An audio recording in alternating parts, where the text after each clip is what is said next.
자, 오늘 우리가 봤었던 이 요한 1서 3장 1절에서 3절 중에서 여러분의 눈에 딱 들어오는 단어 하나를 뽑으라면 어느 단어일까요? 저는 이걸 묵상할 때에 소망이라는 단어가 제 눈에 확 들어왔습니다. 왜일까? 소망은 사람을 살립니다. 크리스찬에게 소망이 없으면 죽은 시체와 같다라고 이야기를 했는데, 누가 이야기를 했냐면 바로 주님은 나의 최고봉이란 책을 쓰신 오스왈드 챔버가 한 말입니다.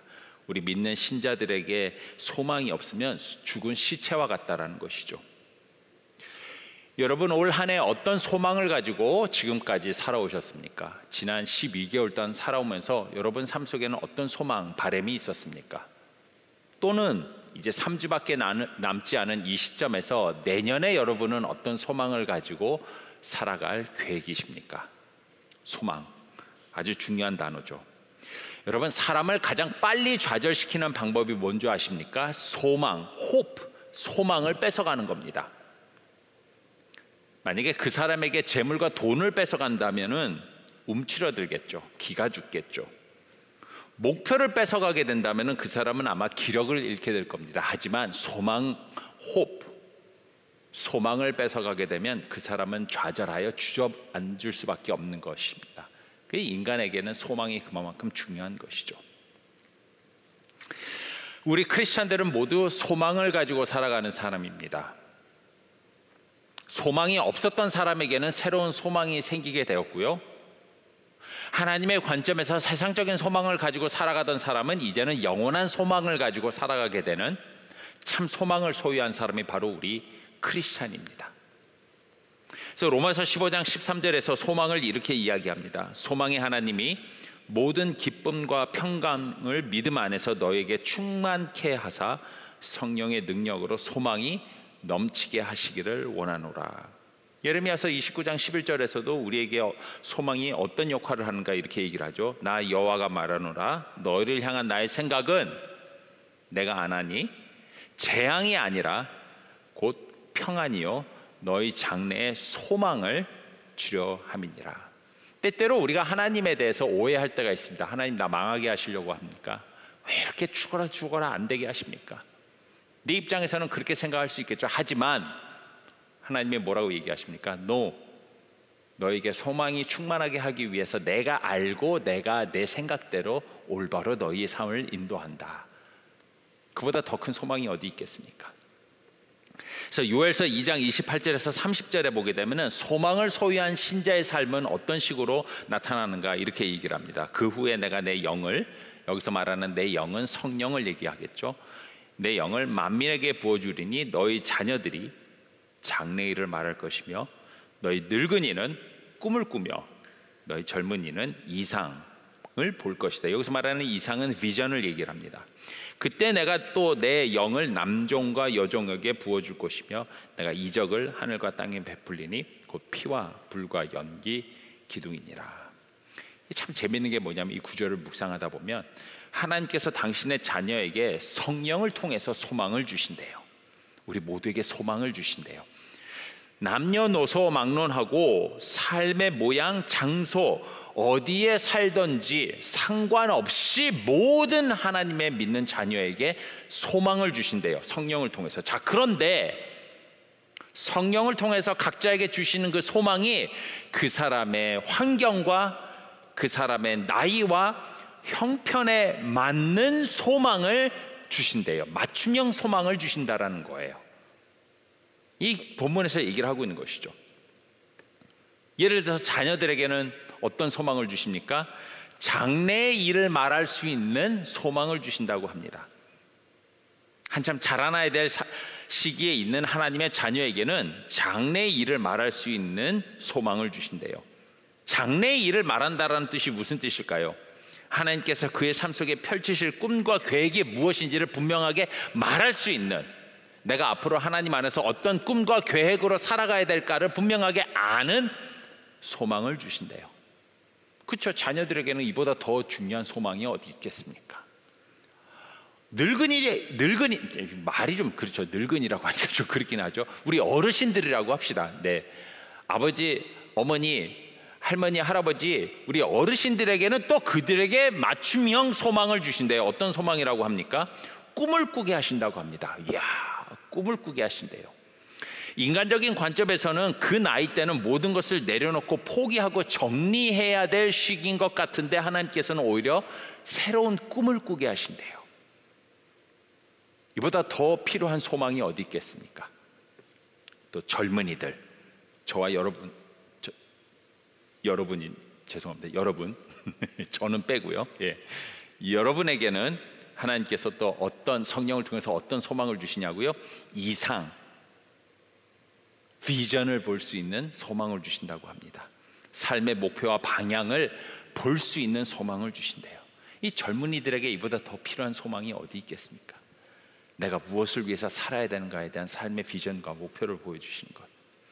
이만큼 소망을 가진 우리 크리스찬들의 삶은 얼마나 힘이 있고 새로운 일을 창조할 수 있는 역동적인 삶을 살아갈 수밖에 없는가를 이 말씀을 통해서 우리가 깨닫게 된다는 것이죠. 다시 한번 제가 여러분에게 묻습니다. 여러분은 어떤 소망을 가지고 살아가고 계십니까? 그래서 신자에게는요, 소망을 갖는 데는 나이가 문제가 되지 않습니다. 왜냐하면 그 나이와 형편과 상황에 맞는 소망을 하나님께서 주시니까. 신자에게는 장소가 문제가 되지 않습니다. 어떤 장소에 있든지 소망을 계속해서 가질 수밖에 없습니다. 신자에게는 세상 사람들이 어렵다고 말하는 핸디캡이나 장애물들은 전혀 문제가 되지 않습니다. 어떤 어려움이 있다 할지라도 그 어려움을 뛰어넘을 수 있는 그 사람에게 맞춤형 소망을 성령을 통해서 허락해 주시기 때문에 그 어떤 장애물이나 핸디캡도 필요 없습니다. 육체적 제약을 받지 않습니다. 한계가 없는 소망을 하나님께서는 우리에게 주십니다. 클라라 바톤이라는 여자가 있습니다. 간호사였는데요, 미국 남북 전쟁 중에 이 간호사가 환자들을 돌보는데 남쪽 군인이든 북쪽 군인이든 상관없이 다친 군인들은 모조리 병사들을 치료를 하는 여성이었습니다. 간호사였습니다. 나중에 그녀가 60이 된 나이에 60에 하나님께 한 가지 비전을 받게 됩니다. 세계 긴급 구호 활동을 펼칠 수 있는 단체를 세워야겠다라는 비전을 받게 됩니다. 그래서 60이 넘은 나이에 세상에서 가장 어려운 구조가 필요한 곳에서 구조 활동을 할 수 있는 그런 구호 단체를 설립하게 됩니다. 그 단체가 어떤 단체인 줄 아십니까? 바로 적십자입니다. 적십자. 60이 넘은 나이에 환상과 비전과 꿈을 가지고는 하나님의 말씀과 성령이 주시는 지혜를 가지고 그 엄청난 소망의 일을 해낸 것이죠. 자, 오늘 본문에서도 요한은 우리의 소망이 어떤 소망인지를 올바로 알으라 라고 이야기를 하고 있습니다. 또한 우리에게 있는 그 소망이 도대체 어디서 왔는지 제대로 알아라 라고 이야기를 하고 있는 것이죠. 여러분, 이 요한일서 지금 우리가 1장부터 계속 공부를 하고 있는데 지금까지 제대로 잘 공부하신 분들은 요한이 지금 요한일서에서 계속해서 얘기하고 있는 가장 중요한 주제가 뭔지 아실 거예요. 뭐죠? 요한일서의 가장 중요한 주제가 뭐죠? 이때쯤 나와야 돼요. 이웃을 사랑하라, 형제자매를 사랑하라. 사랑이 주제였어요. 계속해서 사랑에 대해서 이야기를 하고 있었어요. 자, 그런데 오늘 3장을 시작하면서 갑자기 주제에서 벗어나서 소망에 대해서 이야기를 하고 있습니다. 이거 참 뜬금없는 주제로 전환이 되고 있는 것이죠. 근데 사실 이게 서로 다른 주제, 사랑과 소망이 서로 다른 주제인 것 같지만 제가 이따가 뒤에 가서 설명을 할 텐데 사실은 일맥상통한 부분이 있어요. 왜 요한이 오늘 본문에서 갑자기 사랑에 대해서, 이웃을 사랑하라는 사랑에 대해서 얘기하다가 소망에 대해서 이야기를 하는지 우리가 나중에 좀 살펴보도록 하죠. 오늘 본문 1절입니다. 보라, 아버지께서 어떠한 사랑을 우리에게 베푸사 하나님의 자녀라 일컬음을 받게 하셨는가. 우리가 그러하도다. 그러므로 세상이 우리를 알지 못하면 그를 알지 못함이라. 자, 보라, see, look 이라고 얘기를 합니다. 하나님께서 어떤 종류의 얼마만큼 큰 사랑을 우리에게 부어주셨는가 주목해라 라고 얘기를 하고 있습니다. How great is the love of the Father.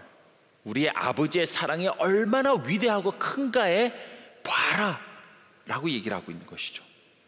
소망으로 가득 찬 신자의 삶의 시작과 근거는 위대하신 하나님의 사랑에 있다라는 것을 가장 먼저 요한이 지금 이야기를 하고 있는 거예요.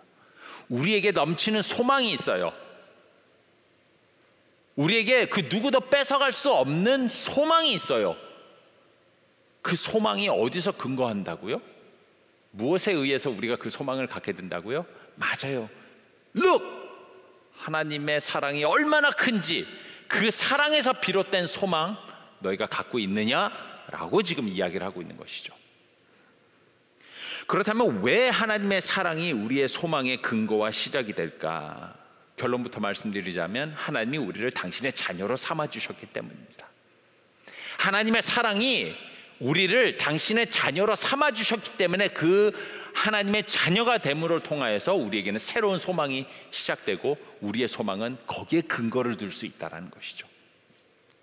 그래서 1절 다시 한번 보시면 이렇게 되어 있습니다. 보라, 아버지께서 어떠한 사랑을 우리에게 베푸사 하나님의 자녀라 일컬음을 받게 하셨는가. 우리가 하나님의 자녀가 되었고 우리를 하나님의 자녀로 삼아주신 그 하나님의 사랑으로 인해서 우리에게는 소망이 주어졌다라고 얘기를 하고 있는 것이죠.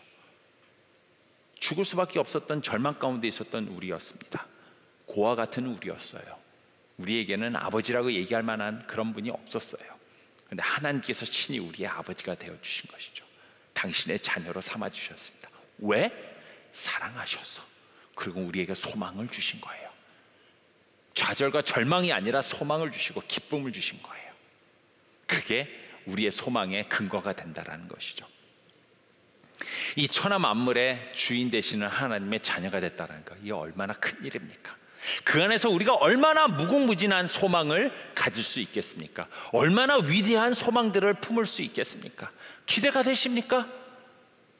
여러분이 갖는 소망 그대로 여러분 다 펼칠 수가 있는 자격과 조건이 여러분에게 주어졌다는 것, 하나님의 자녀로서. 사실 이 은혜로운 사실을 가장 잘 설명하는 예화가 그래서 성경에 나오는 돌아온 탕자 이야기입니다.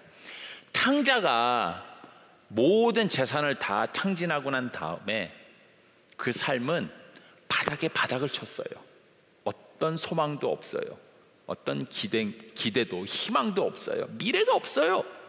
아버지 집으로 돌아올 때도 그냥 아버지 그냥 나를 하인의 한 명으로만 취급해 주셔도 감사합니다라는 마음으로 왔어요. 아들 대접 받을 것 기대하고 오지 않았어요. 참 재밌어요. 탕자가 처음에 아버지 돈을 가지고 나갈 때는 아버지를 아버지로 취급하지 않았어요. 왜냐? 유산은 아버지가 죽어야지 받을 수 있는 건데 내 유산 먼저 달라고 한 거는 아버지 죽은 사람 취급하겠다는 얘기예요. 아버지를 아버지로 대하지 않았어요. 근데 모든 재산을 탕진하고 희망도 없고 소망도 없는 그 아들이 돌아오자 아버지는 아들을 아들로 취급해 주셨어요. 다시 품어주셨어요. 그때 그 마지막에 아버지가 자신을 아들로 다시 한번 품어주실 때 탕자가 외쳤던 소리가 바로 오늘 본문 1절에서 요한이 외치는 소리와 똑같다라는 겁니다. 보라, see, look. 아버지께서 어떠한 사랑을 우리에게 베푸사 하나님의 자녀라 일컬음을 받게 하셨는가. 탕자가 외치는 소리가 요한이 오늘 본문에서 외치는 소리면 이건 또한 우리 모두가 하나님 앞에서 외쳐야 될 소리인 것이죠. 하나님이 우리를 자녀로 삼아주신 그 사랑이 얼마나 큰가. Look, see. 그리고 그 사랑이 우리의 삶에 가져온 결과가 무엇이라고 3절에서 얘기합니까? 3절입니다. 주를 향하여 이 소망을 가진 자. 그 사랑으로 해서 이제는 우리가 주 안에서 소망을 갖게 되었다라고 이야기를 하는 것이죠. 자, 그렇다면 요한은 오늘 본문에서 우리가 하나님의 자녀로서 구체적으로 어떠한 소망들을 가지게 되었는가, 세 가지 종류의 소망을 이야기를 하고 있습니다. 이건 여러분에게 이미 주어진 소망입니다. 이거 가져라라고 얘기하는 게 아니에요. 여러분은 하나님의 자녀로서 이미 요한이 얘기하고 있는 이 세 가지 소망을 가지고 있어요. 몰랐다면 오늘 말씀을 통해서 나에게 이런 소망이 있구나라는 것을 다시 한번 깨달으면서 하나님께 감사할 수 있는 저와 여러분이 되기를 간절히 소망합니다. 첫 번째로 하나님의 자녀로서 우리가 가지고 있는 소망은 무슨 소망일까요? 바로 아버지에 대한 소망입니다. Hope of Father. 아버지에 대한 사랑. 쉽게 말해서 우리에게 영원한 아버지가 생겼다라는 것에 대한 소망입니다. 우리에게는 너무 큰 소망이 있어요. 하나님이 우리의 아버지가 영원한 아버지가 되셨다라는 소망이에요. 부모 없는 고아와 같이 삶을 살고 있었던 나에게 너무나도 나를 사랑하시는 영적인 아버지가 생겼다라는 것, 이보다 더 큰 소망이 어디 있겠습니까? 1절 다시 한번 보겠습니다. 보라, 아버지께서 어떠한 사랑을 우리에게 베푸사 하나님의 자녀라 일컬음을 받게 하셨는가. 우리가 그러하도다. 우리가 그렇다. 그러므로 세상이 우리를 알지 못하면 그를 알지 못함이라. 세상 사람들은 우리가 누구의 자녀가 되었는지를 알지 못해요. 왜냐하면 그 사람들이 하나님의 자녀가 아니거든요. 하나님의 자녀는 하나님의 자녀만 알아볼 수가 있어요. 그렇지 않겠습니까? 자, 오늘 본문 1절을 다시 한번 보면 요한은 자신이 먼저 기록한, 요한 1서보다 먼저 기록했던 게 요한 복음이잖아요. 요한 복음과 오늘 본문을 연결을 시켜서는 우리가 어떤 소망을 가진 자이며 그 소망으로 인해서 우리 삶이 어떻게 변화됐는가를 지금 논리적으로 요한 복음과 요한 1서의 내용을 같이 체계적으로 쭉 써나가고 있는 것을 우리가 확인할 수가 있습니다. 첫 번째로 요한은 요한복음 3장 16절에서 우리를 사랑하신 그 하나님의 사랑이 얼마만큼 크고 위대한가를 요한복음 3장 16절에서 기록을 합니다. 하나님이 세상을 이처럼 사랑하사 독생자를 주셨으니 이는 그를 믿는 자마다 멸망하지 않고 영생을 얻게 하려 하심이라. 제가 저번에 이 구절 가지고 여러분께 설명을 드렸었죠. 요한복음 3장 14, 15절에서 모세가 뱀을 광야에서 든 것 같이 인자도 들려야 하리니 이는 누구든지 저를 믿는 자마다 영생을 얻게 하려 하심이라. 하나님이 세상을 이처럼 사랑하사 독생자를 주셨으니 이는 누구든지 그를 믿는 자마다 멸망치 않고 영생을 얻게 하려 하심이라. 제가 이거 설명했던 거 기억나시죠? 예수 그리스도께서 이 땅에 오실 때에는 어떤 마음으로 오셨냐면 당신이 나중에 사람들에게 뱀처럼 혐오스러운 존재가 되어서는 잔인하게 십자가에 들려서는 돌아가실 것을 알면서도 기꺼이 우리를 위해서 이 땅에 오셨다라는 거예요. 요한복음 3장 16절은 그가 얼마나 우리를 사랑하셨는지를 알려주고 있는 성경 구절이라고 제가 저번에 설명을 드렸죠. 그러니까 요한은 지금 요한복음 3장 16절에서 가장 먼저 하나님이 우리를 얼마만큼 사랑하셨는지 그 사랑의 크기를 지금 알려주고 있어요. 그 다음에 그 사랑을 가지고 이 땅에 내려오신 예수님이 그래서 구체적으로 우리를 위해서 무엇을 하셨는가? 고아 같은 우리를 당신의 자녀로 삼아주셨다라고 이제 오늘 본문 1절에서 얘기를 하고 있는 것이죠. 보라, 아버지께서 어떠한 사랑을 우리에게 베푸사 하나님의 자녀라 일컬음을 받게 하셨는가. 그러니까 요한복음에서는 그의 사랑이 얼마나 큰가, 그리고 그 사랑을 이루기 위해서 예수 그리스도께서 이 땅에 오셔서는 우리를 자녀 삼아주셨다. 그 다음에 논리적으로 세 번째로 어떻게 넘어가는가, 그 예수 그리스도께서 우리를 자녀 삼아주신 거로 인해서 우리에게 소망이 생겼는데 그 소망이 우리의 삶을 어떻게 변화시켰는가를 요한 1서 3장 16절에서 이렇게 얘기를 합니다. 그가 우리를 위하여 목숨을 버리셨으니 우리가 이로써 사랑을 알고 우리도 형제들을 위하여 목숨을 버리는 것이 마땅하도다. 되게 재밌어요. 요한복음 3장 16절은 우리를 사랑하신 예수님의 죽음에 대해서 얘기를 해요. 요한 1서 3장 16절은 그 사랑을 받은 우리가 누구를 더욱더 어디까지 사랑을 해야 되는가를 또 이야기를 하고 있다는 거예요. 이처럼 하나님의 자녀가 가지게 된 그 소망은 우리로 하여금 옆에 있는 형제자매들을 사랑할 수 있는 그런 사랑으로 번져나갈 수밖에 없다라는 것입니다. 이것이 바로 우리가 하나님의 자녀된 소망, 하나님께서 우리의 아버지가 되신 소망이 주고 있는 우리 삶의 모습이다라는 것이죠. 그래서 여러분, 청년 사역을 하면서 제가 이렇게 상담을 하다 보면은 의외로 부모님에게 상처를 받은 청년들이 참 많이 있는 것 같아요. 부끄럽지만 저도 부모님에게 상처를 받으면서 자라왔었던 것이고, 우리 청년들 중에서도 부모님에게 상처받고 자라왔던 형제자매들이 있는 것 같아요. 그러니까 부모님들도 부모 되는 게 처음이었을 거 아니에요. 연습했었으면 모르지만 처음이잖아요. 미숙할 수가 있겠죠. 근데 여러분, 괜찮아요. 우리에게는 완벽한 부모가 계세요. 우리에게는 완벽한 아버지가 계세요. 우리를 절대로 떠나지 않고 그와 같은 우리를 자신의 자녀로 삼아주셔서 이 세상 끝날까지, 영원까지 아버지로서 책임을 다하실 그 아버지가 우리에게 있어요. 그것이 바로 믿는 우리가 가지게 되는 첫 번째 아버지에 대한 소망입니다. 또한 두 번째로, 요한은 오늘 본문에서 우리가 하나님의 자녀로서 가지게 되는 두 번째 소망이 무엇인가 이렇게 얘기합니다. 바로 가족에 대한 소망을 우리가 가지게 되었다. 첫 번째는 아버지에 대한 소망을 가지게 되었고요, 두 번째는 가족에 대한 소망을 가지게 된 것이죠. 이제는 하나님의 자녀로서 우리가 혼자가 아니다라는 것을 깨닫게 되었다라는 거예요. 같은 하나님을 믿고 같은 하나님을 영적인 아버지로 모시는 옆에 있는 형제자매들이 내 가족이 되었다라는 거예요. 이보다 더 큰 소망이 또 어디 있겠습니까? 나에게 가족이 생겼어요. 가족. 오늘 1절 또 한번 볼까요?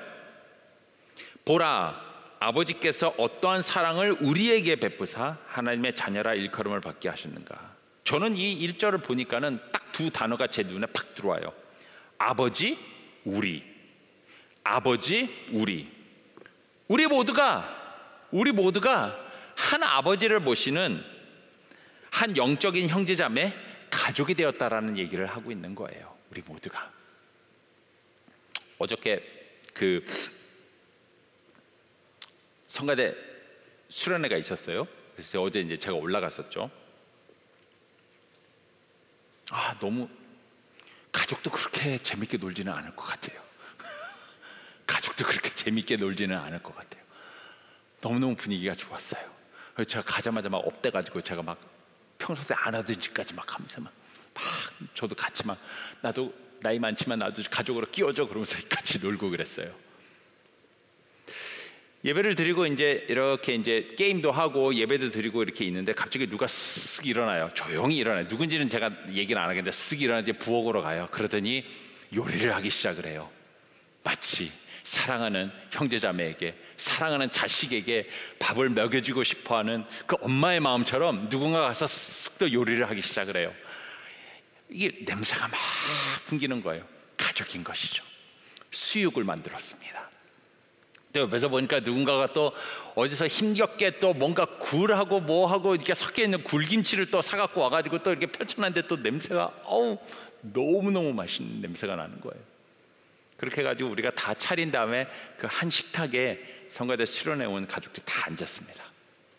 원래는 제가 그냥 식사기도 하려고 그랬는데 가족이잖아요. 영적인 가족이잖아요. 그래서 다 와, 빨리 와. 그런 다음에 다 앉은 다음에 서로 손잡고 식사 기도를 했어요.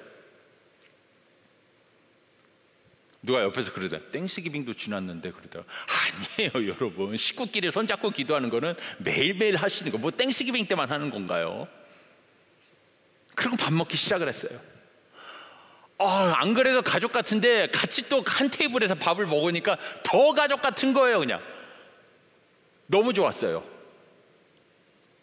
여러분, 초대교회에서 예배 시간에 가장 중요한 순서가 어느 순서인 줄 아십니까?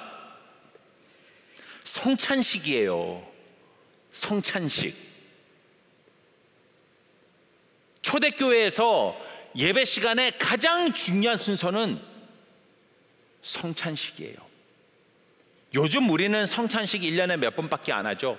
빨리 후다닥 해치워버리죠. 조그마한 떡 먹고 포도주 마시고. 초대교회 때 성찬식은 예배 중간에 진행됐어요. 더군다나 성찬식의 순서가 어떻게 된 줄 아세요? 먼저 떡을 서로 나누면서 빵을 뜯어서 나눠서 먹어요. 그 다음에 함께 식사를 해요. 그 다음에 식후에 예수님의 피를 의미하는 포도잔으로 들고는 서로 돌리면서 먹어요. 성찬식이 길었어요. 예배의 한 부분이었어요. 왜일까요? 우린 주 안에 한 가족이라는 거예요. 주 안에 식구라는 거예요. 식구. 밥 먹는 게 그래서 그렇게 중요한 거예요. 어제 제가 느꼈어요.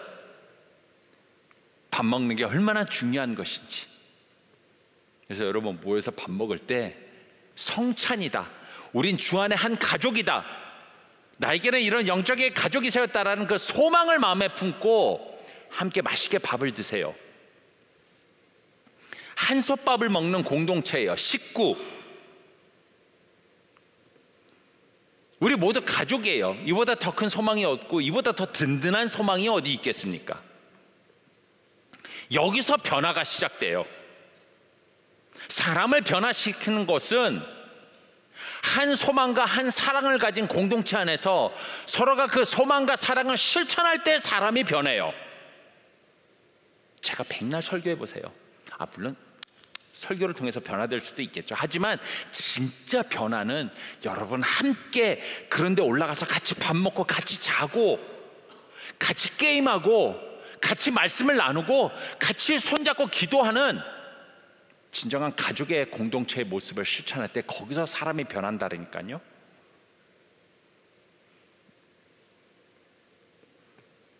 한국의 양떼 공동체라는 사역 단체가 있습니다. 이 요셉 목사님이 이끄는 사역이에요.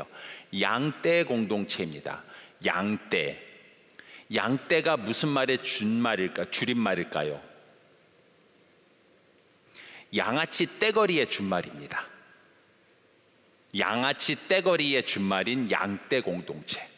이요셉 목사님은 가출한 소녀원에 갔다 온 친구들, 양아치들, 깡패들을 모아서 찾아다니면서 밥 사주는 사역을 하는 그런 사역 단체를 이끌고 계세요.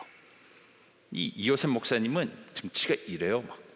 본인도 한때 그냥 양떼였거든요. 양아치 떼거리의 한 분이셨던 것 같아요. 밤에 길거리를 다니면서 가출한 아이들 끼리끼리 모여서 양아치 짓 하고 있는 그런 친구들을 모아서는 일단 밥 사서 밥 먹인 다음에 공동체로 이끕니다. 그 아이들 공동체 안에 들어온 다음에 이야기를 나눕니다. 너 왜 가출했니? 너 왜 양아치 짓 하니? 너 어떻게 하다 이렇게 깡패가 됐니? 물어보면 하나같이들 얘기하는 이유가 뭔지 아십니까? 가족의 부재 때문이라고 얘기를 해요. 가족의 부재. 소속할 곳이 없는 것이죠. 소외되고 외톨이가 된 그 아이들이 양떼 공동체 안에 들어와서 소속감을 갖게 되고 영적인 가족을 만나게 되면서 예수님을 만나게 되고 진정으로 변화되기 시작합니다. 그리고 한때 양떼였던 그 선배들이 이제는 이 목사님과 함께 또 밤거리를 다니면서 또 다른 후배 양떼들을 찾아다니면서 공동체로 불러서는 영적 가족으로 만들면서 함께 밥을 먹으면서 사람을 변화시키는 것이죠. 우리 청년부가 이런 청년부가 되었으면 좋겠습니다.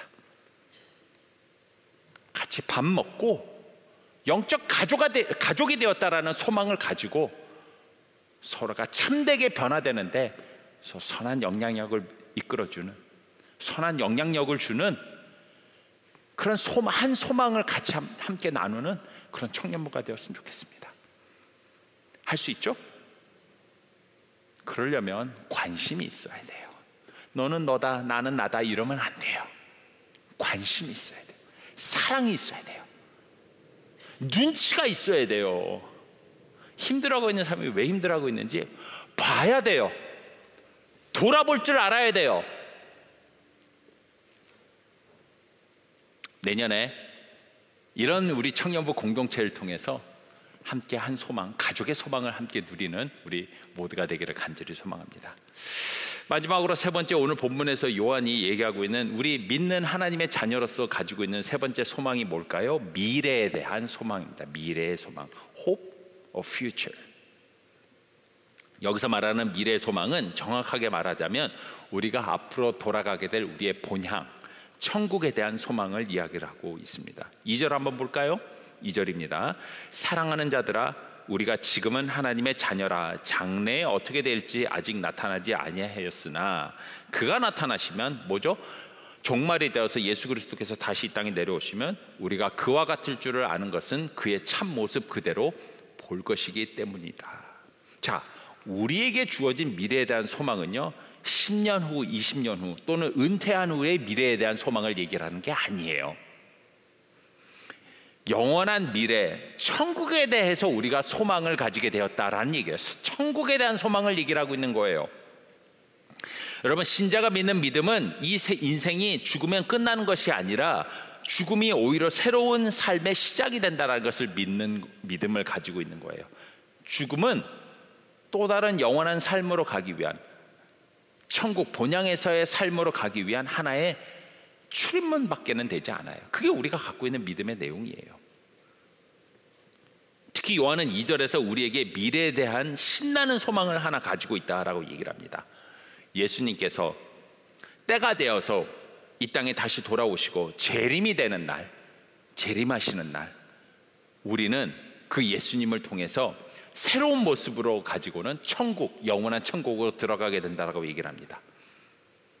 지금 갖고 있는 이 모습이 아니라 천국, 영원한 천국에서 살아갈 수 있는 합당한 모습으로, 변화된 모습으로 우리가 영원한 천국으로 들어갈 수 있게 된다는 거예요. 그게 진정한 미래에 대한 소망이에요. 우리가 가지고 있는 것. 이게 얼마나 놀라운지 아세요? 이게 진짜 놀라운 거예요. 제가 하나 질문을 던질게요. 여러분, 지금 있는 여러분의 모습에 100% 만족하는 사람이 있어요? 있어요?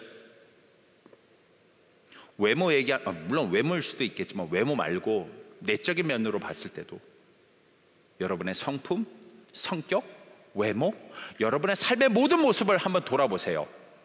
100% 만족하는 분 계세요? 그런데 만약에 나중에 우리가 천국을 들어가는데 이 모습 그대로 만약에 천국에 들어간다면 얼마나 좌절스럽습니까? 이 만족하지 못한 모습을 가지고 영원히 살아야 된다고 생각해 보세요. 그러니까 얘예요, 얘. 키가 150밖에 되지 않아요.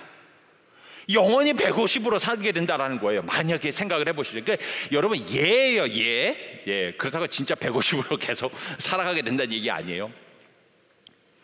만족스럽지 못하는 내 모습이 있어요. 변화받지 못하고 그 모습 그대로 천국에 들어가게 된다면 이 얼마나 좌절스럽습니까? 저는 그 모습 그대로 못 들어갈 것 같아요. 전 자신 없어요. 전 자신 없어요. 제가 얼마나 단점이 많은 사람인데요. 얼마나 그 예수 이 정도 됐죠. 어떡할 거예요, 진짜. 여러분, 제 삶을 조금만 하루만 한번 관찰 카메라로 한번 들여다보세요. 근데 우리가 가진 미래에 대한 소망은요, 지금 뭐라고 얘기를 합니까? 2절에서 그가 나타나시면 우리가 그와 같을 줄을 아노니, 그의 모습, 그가 갖고 있는 예수 그리스도의 모습으로 새롭게 변화를 받은 모습을 가지고 그 찬 모습을, 그 완벽하고 올바른 모습을 본받아서 우리가 변화되어서는 우리의 본향으로 들어가서 살게 된다는 거예요. 이게 우리가 가지고 있는 예수 믿는 자로서, 하나님의 자녀로서 갖고 있는 미래에 대한 소망이에요. 미래에 대한 소망. 얼마나 좋습니까? 이 모습이 아니라 예수님을 닮은 참 모습으로 변화되어서 그 나라에서 하나님과 영원히 살게 된다는 이 미래에 대한 소망. 여러분, 이거 하나만 가지고도 우리가 지금 이 땅을 온전히 살아갈 수 있지 않겠습니까? 어떠세요? 저만 익사이링 합니까? 이 미래에 대한 소망, 저만 기대가 되나요? 워낙들 완벽하셔서 그냥 그대로 들어가셔도 되겠습니까? 하나님께서 옳다고 인정하시고 예수 그리스도께서 참된 모습으로 우리에게 주시는 그 모습 가지고 우리가 살아가게 된다면 그 본향에 대한 삶은 우리에게 더 큰 기대와 소망을 줄 거라고 저는 믿습니다.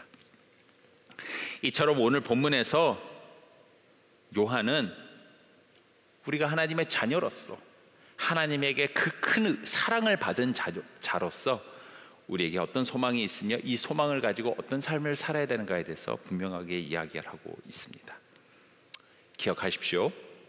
우리에게는 아버지에 대한 소망이 있습니다. 가족에 대한 소망이 있습니다. 무엇보다도 미래 우리가 돌아가게 될 본향에 대한 소망이 있습니다.